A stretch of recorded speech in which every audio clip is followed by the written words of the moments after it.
ডিচেম্বৰ মাহ আৰম্ভ হোৱাৰ লগে লগেই অসমত বনভোজৰ ঋতুৰো সূচনা হৈছে।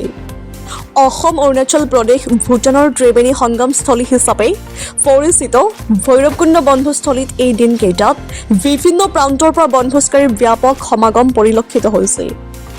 প্ৰাকৃতিক সৌন্দৰ্যৰে ভৰপূৰ ভৈৰৱকুণ্ডত প্ৰতিদিনে শ শ লোক উপস্থিত হৈ বনভোজৰ আনন্দ উপভোগ কৰিছে। অৱশ্যে বনভোজস্থলীত শৃংখলা বজাই ৰাখিবলৈ ভৈৰৱকুণ্ড বনভোজস্থলীৰ পৰিচালনা সমিতি তথা প্ৰশাসনৰ তৰফৰ পৰা কিছুমান নিৰ্দিষ্ট নিয়মাৱলী জাৰি কৰা হৈছে। পৰিচালনা সমিতিয়ে সকলো বনভোজকাৰীক এই নিয়মসমূহ মানি পৰিষ্কাৰ পৰিচ্ছন্নতা আৰু শৃংখলা বজাই ৰাখিবলৈ আহ্বান জনাইছে। লগতে কোনো ধৰণৰ অসামাজিক কাৰ্যকলাপৰ পৰা আঁতৰি থাকিবলৈ সকলোকে সতৰ্ক কৰা হৈছে। এই উপলক্ষে ভৈৰৱকুণ্ড বনভোজস্থলীৰ পৰিচালনা সমিতিয়ে সমূহ অসমবাসী ৰাইজক আগন্তুক নৱবৰ্ষৰ আন্তৰিক শুভেচ্ছা জ্ঞাপন কৰিছে।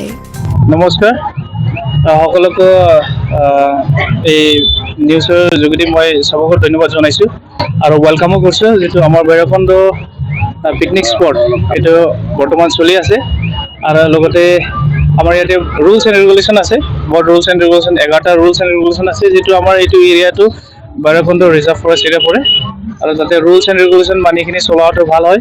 আৰু যিটো আমি নটিফিকেশ্যন প্ৰায় জেগাত দিয়া হৈছে, যিটো ৰুলছ এণ্ড ৰেগুলেশ্যন কি মানিব লাগে, কি কৰিব লাগে, কি কৰিব নোৱাৰে, এইবিলাক আমি কোৱা হৈছোঁ।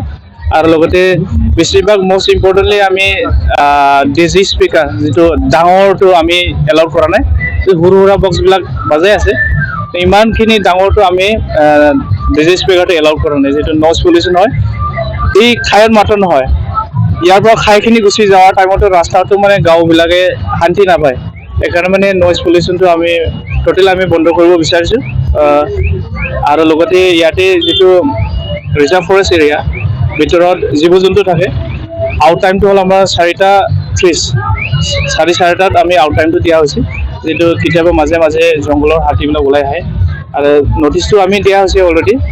মাজে মাজে হাতীৰ পিকচাৰবিলাকো আছে।